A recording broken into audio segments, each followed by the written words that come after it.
Hello, everyone. Welcome to Chat Show where we talk about empathy, employment, and innovation every Wednesday at 2 Eastern, with leaders from all over the world, from the staffing industry and disability community, and some of the innovators, entrepreneurs, and today my guest is someone you know.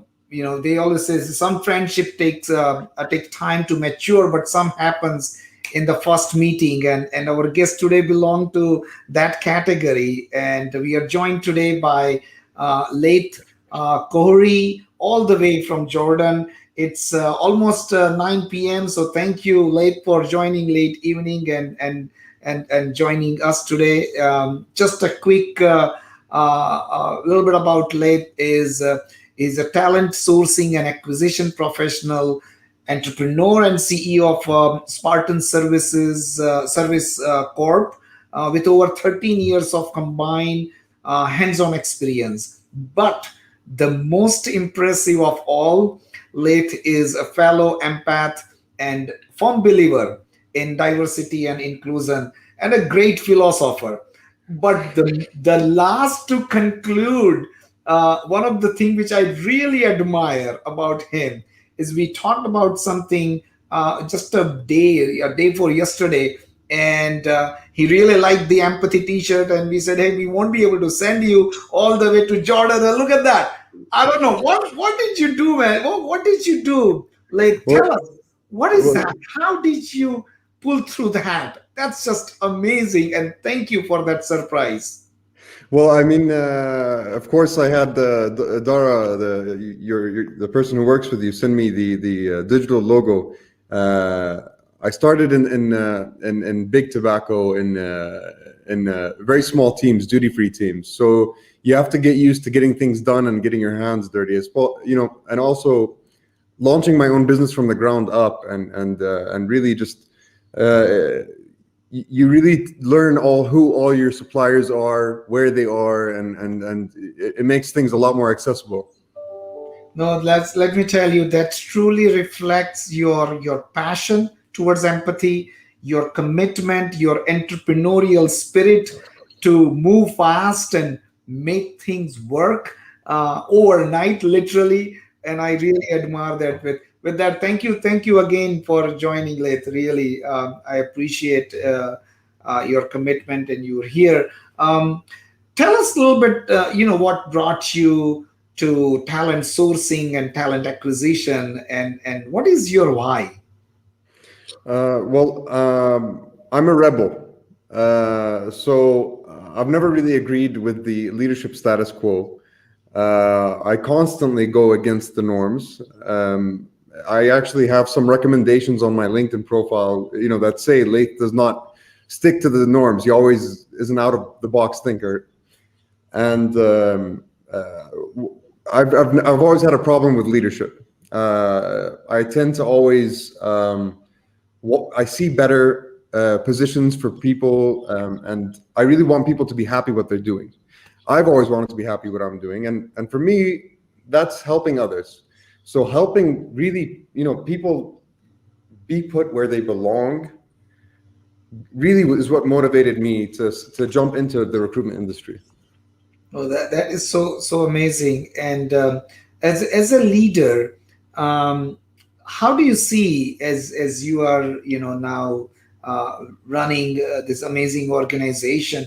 What do you think is the role does empathetic leaders plays in our recruitment industry, which is often driven by key performance indicators and service level agreements and those metrics, which are very important. But empathy's role of empathy as a leader, how do you see that is helping you as being empathetic leader? Well, I mean, I think one of the biggest parts of recruitment is making friends and building trust. You have to build trust with the client. You have to build trust with the candidate. You have to show that you have everyone's best interest at heart. You are the middleman. When it comes down to negotiations, sometimes clients get you involved, and you really have to make sure that you're not being biased, even if it might lower your invoice ticket. But at the end of the day, are we chasing long-term business or are we taking short-term business? Because if it's short-term business, yeah, chase the higher, volume ticket, but you want the long-term sustainable business and you want to build that trust with others. In terms of empathy within our industry, it's a very fast-paced industry and it's very volatile, especially if you're a startup. So there's not a lot of room for empathy, but there are ways that can be done. For me, recently, we just brought on our new manager within the company. And as I'm a technical person within recruitment, I wouldn't say I'm too, I'm not the master of our recruitment battlefield, as it were. But he's the one that keeps people in line. He even keeps me in line. It's in his job description to keep me focused. and he's already doing fantastic. Yes, we all need that guidance and guide, so that we are all on track, and it's always a challenge. So I will just go a little off track, but if you don't mind, share your connection with neurodiversity, disability, if you can, and your why, that how and why you are passionate about that, and then we'll switch gears into some other areas of your global experience and culture. And but tell us a little bit your why, because you are truly passionate, and I'm pretty sure some story and history behind it. Well, my parents are they're both very empathetic, and they both really they both raised me. My dad is more focused on the business, tough kind of environment, but my mom she's actually an occupational therapist. Okay. I've always been raised with a bit of business and a bit of empathy. But that being said, I mean, I have my own history with neurodiversity, in the sense that when I was young, and I don't know how true this is, again, these self-answering tests in psychology are very relative, and it depends on perspective. Yeah. So they diagnosed me with ADD at a young age and dyslexia. Mhm. So dyslexia, I don't doubt, because I do have problems even reading past the first page of a book. I just fall asleep on the desk. But it's more impacted, and it's more of something that you can't really explain. I just have the need, and I see advantages in a diverse workforce. I don't see disadvantages to it. When, like I said, it's about building trust, regardless which industry you're in. It's always about building trust, and trust is easy to break as well. But when you can have, let's say, a neurodiverse person approaching with a sales pitch to another neurodiverse person, haven't you just expanded your market size? Yeah, absolutely, right. Yeah. Yeah. So I mean, it's financially, it's in terms of capitalism, it just makes sense. I don't understand why people are so intent on just sticking to hiring the same cookie cutter kind of employee. Yeah. And that's my my 2 cents on that. But we really need to start. I mean, Corona has shown that we can do remote workforce, Yeah. and we need to understand that these people with neurodiversity, they have been online way more often than the majority of people not doing what we do. What Yeah. we do, we do what we're told to do online. As non-neurodiverse. But neurodiverse people are on there and they're building these networks, be it through gaming, be it through online forums, be it through support forums, whichever it is. They have some of the biggest networks that are applicable to today's market with the lockdowns that are happening on and off in different countries around the world. Yeah. So the best potential sales force, in my opinion, is neurodiverse people who will be selling for your products online or services. Yeah, I learned that from you. You mentioned that, some of the individuals with disability, they can be a great asset as part of your workforce. So tell us a little bit, see if you can expand that. What types of jobs and why they can be a great asset to the organization? It's a case-by-case situation. I mean, it depends on what kind of neurodiversity they're facing. I mean, if it's something simple as ADD, ADHD, mild Asperger syndrome, they could be, doing anything that anyone else is doing. But the real thing is that the leader, the manager, needs to have an understanding and a patience and a level of commitment to guiding this person a little bit more than he would someone else. Even when when a neurodiverse person is taking an exam in 9th grade, don't they get 15 minutes more time on the exam? That's the same thing we need to do in the workforce. We need to give them that 15 more minutes. And honestly, 15 minutes isn't much. I mean, you really want to give them the time. It's not just about the time. It's also about the commitment, spending time with this person, showing them how it's done again and again, and remaining patient, because when you have to keep doing something again and again, it gets frustrating. But you have to keep doing it, because where a non-diverse, or let's say high IQ individual, okay, will pick up on something the first time you show it to him, someone else might need you to repeat it 20 times. But the patience is important, the commitment, the empathy is important. I agree 100%. Laith, you speak our language, and we all at Rangam, we share the same philosophy and same work ethics and that culture. Talking about culture, you have very extensive experience and exposure, truly global exposure. So how do you manage this culture and linguistic and social diversity within your own organization, and also what you have seen with a large other customers or employer partners of yours? How do you see that, and in terms of the culture? Working on a global level, I mean, for me personally, I went to an international community school, so I was surrounded by nationalities that I had never heard of before I went to that school, and you start to realize that we're all human. We're all the same. Our cultures might vary, our language might vary, which is why culture is really important. Cultural awareness, because if you say one word that is perfectly normal to say in English, it might be something very offensive to another culture. And this, it loops us back around to the diversity. Having that diversity in your organization, not only neurodiverse people, but also people from the local, let's say, country. When I get a vacancy in a country that I simply cannot comprehend, I outsource to a freelancer in that local country, because they understand the culture and they can represent my company better than I can. Yeah. And acknowledging weaknesses is the biggest strength you can have.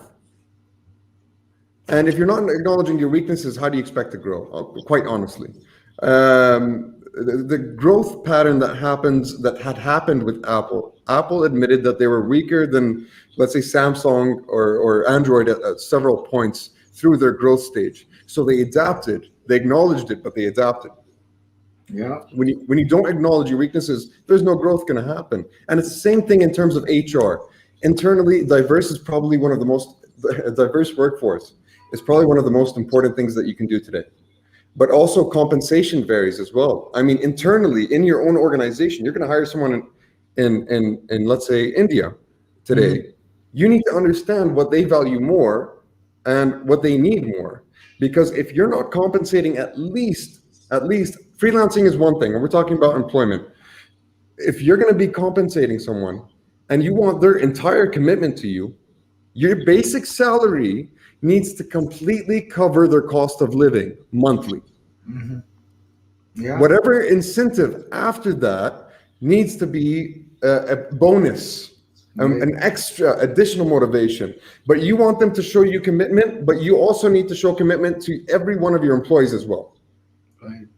And a lot of people tend to forget that. They tend to really emphasize on low basic salary, incentivize on sales. Okay, yeah, but you're effectively hiring an indentured servant. Yes. And that's wrong. That's wrong.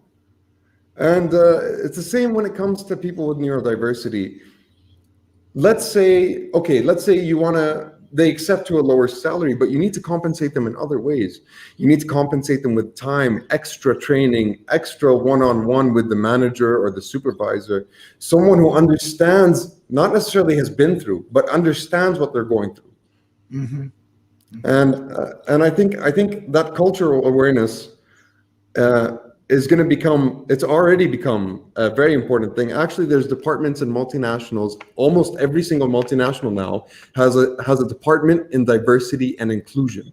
And there's a big reason for that, because HR has proven that when you have a diverse workforce, your sales go up, your market size goes up, you look better globally, and you're more approachable, you're more personal.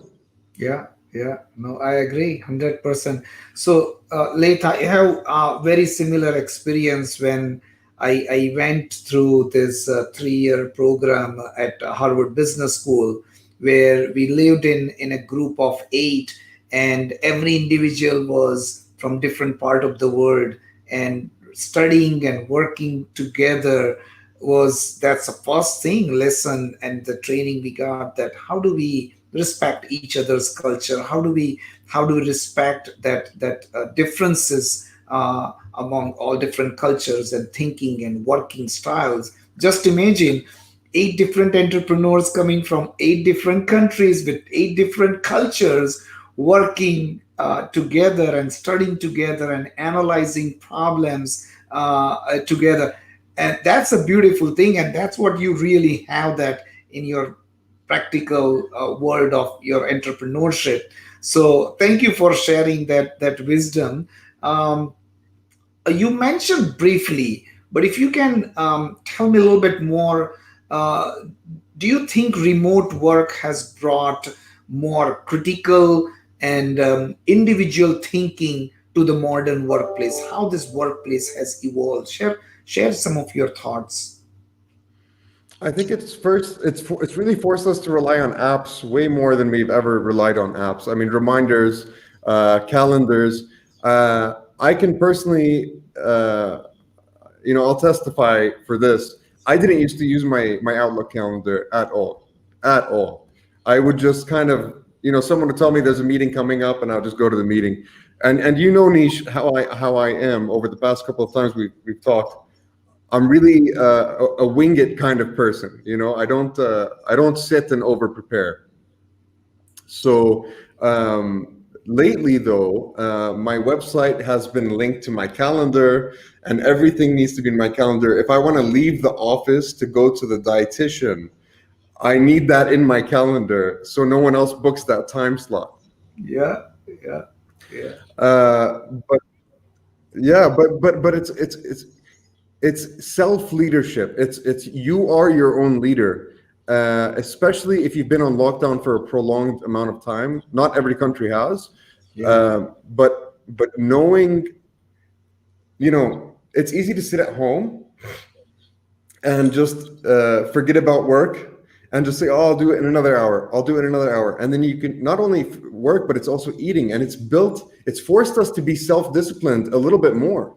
Yeah. And honestly, I think as horrible as COVID has been and as damaging as it has been, it's also done us some favors, which we need to acknowledge as well.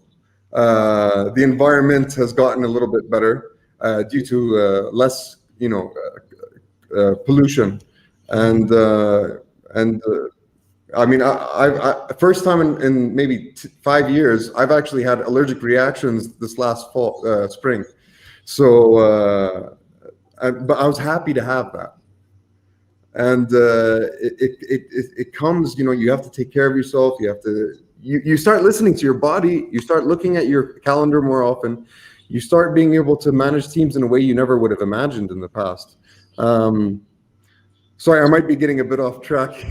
No, no, this is good. This is exactly what I was looking for. That how we are becoming more and more self conscious about our own self, our own taking care of ourselves, our own. So, but one also thing, one another thing which you I have learned from you is when we work in the environment where yes sir kind of a culture versus now we are in our own. Just tell us a little bit about that, because I really I was really amazed with that thought process, that how that has also impacted the workplace.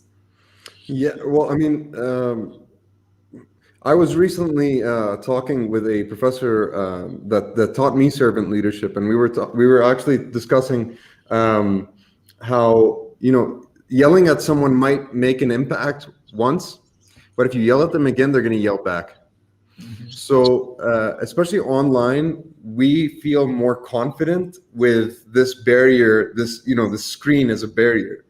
So, if someone yells at us once, we already know our self-respect. So we stand up for ourselves, we become more rebellious, and that forces a level of empathy that didn't exist before. And I think, another thing that I used to see a lot in big organizations, or at least a little bit of success, and that can corrupt even the most empathetic person, and you need to keep that in check, right? So I mean, people sometimes will talk down to you, and there's no reason for them to be talking down to you. But today, the same people are being forced to go the extra mile, to sometimes even call someone and just to check on them, and then hang up, and then maybe 2 hours later, they have to call them back to ask what they wanted, just to let them know it's not all about work. Yeah, yeah. And it's really important that entitlement doesn't go too long unchecked, in my personal opinion. No, absolutely. And that transactional driven kind of interaction is that's what it makes it really um, uh, you know selfish motive driven. So tell us a little bit about some of the things which you have seen in the world of diversity and inclusion and employment as you are working with companies globally. What do you have seen during pandemic and post and pre-pandemic? What you have seen? I would like to learn from you what your observations are as you are working with these global employers. Um, well, mostly, the multinationals have already been on this mission for a while. It's the startups, it's the companies with like 200 employees or less that are catching up now. And we've been outsourcing to consultants in countries we never thought we would in the past. Yeah. For me, one of my suppliers is actually from Pune, India, and I'm really proud of him. And we've become friends, really good friends, because of remote work. And I needed a software that he was the only one that could provide everything I needed.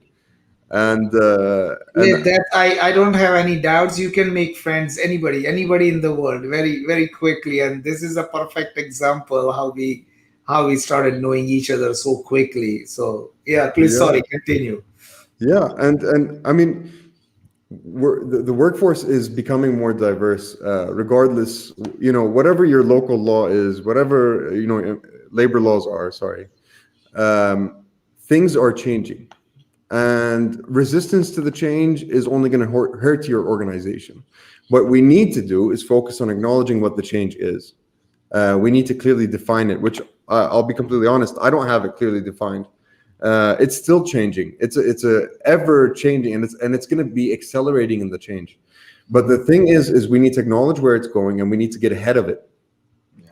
Every organization, not just recruitment industry. Yeah, no, absolutely. So that technology, automation with human touch, artificial intelligence with empathy and biasless, kind of a algorithm. Some of those things are really changing the way we have been recruiting and hiring and sourcing and onboarding candidates for ourselves and our customers. One thing which I really like you mentioned when we were talking about our industry is purpose versus target. Tell us, what is that? What is the difference? So empathy, this for me, I'm really passionate about what you're doing with the empathy, with the neurodiverse recruitment, and it for me, it gave me a sense of purpose. It gave me a sense of direction as well. It's one thing telling your employees, I need $5,000 in sales this month, but that's a target. Yeah. That's not enough motivation to make it consistent, to make them believe in what they're doing. What makes them believe in what you're doing, which I really admire from you, Nish, is you've given a purpose. You've given a real, like, genuine, wholehearted thought to this process. And purpose will motivate you way further than someone yelling at you. It will motivate you more than anyone keeping track of your attendance. You won't need anyone keeping track of your attendance if you believe in the purpose that you're serving. Our generation, especially, we need purpose. We need a reason to go to work every day. And yes, a paycheck is nice, but it's not enough for our generation. We need to feel like we're making an impact. We need to feel like we're making this world a better place. And I really, I really applaud you for what you're doing with this program.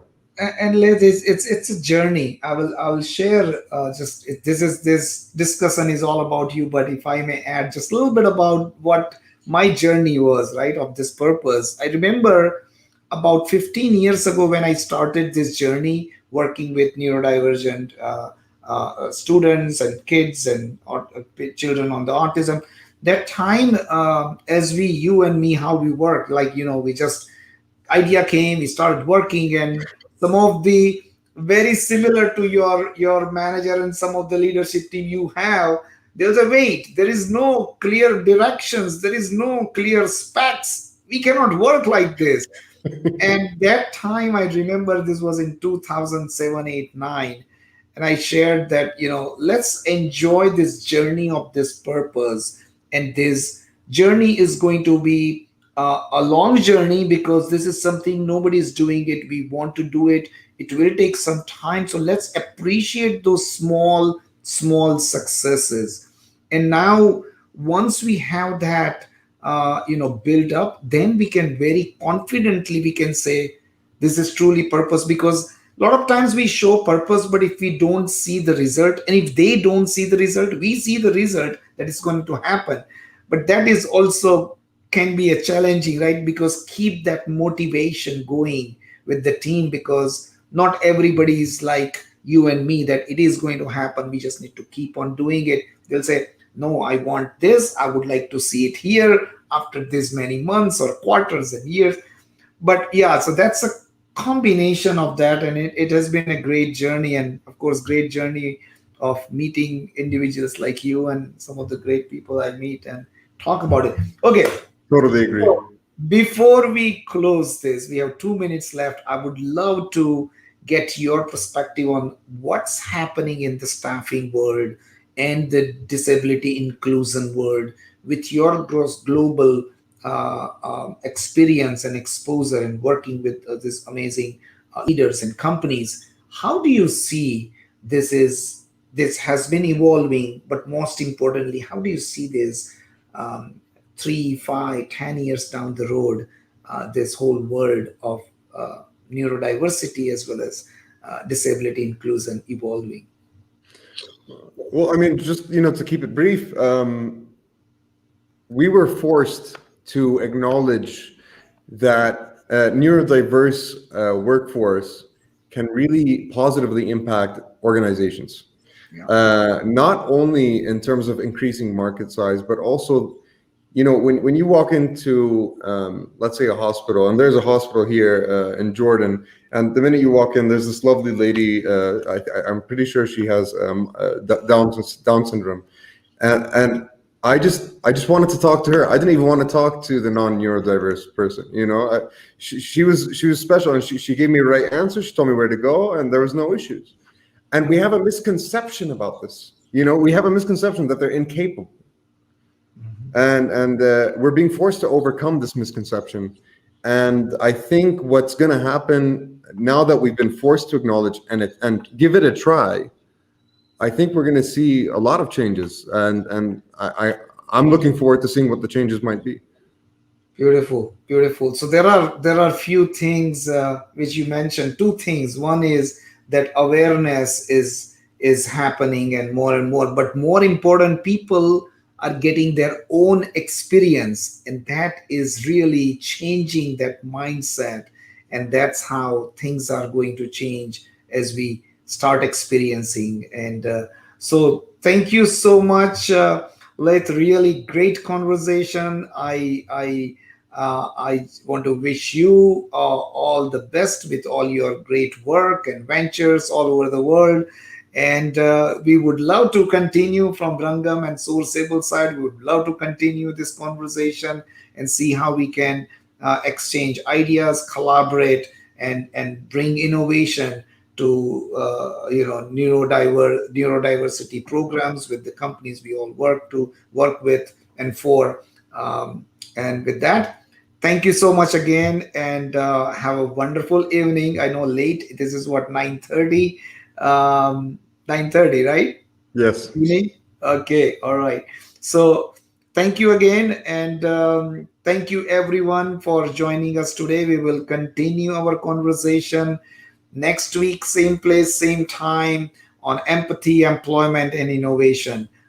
With that, stay safe and healthy. And thank you, Laith. Take care. Thank you. Have a wonderful evening. You too. Thank you, Nish and Melinda. Bye-bye. And thank you, Melinda.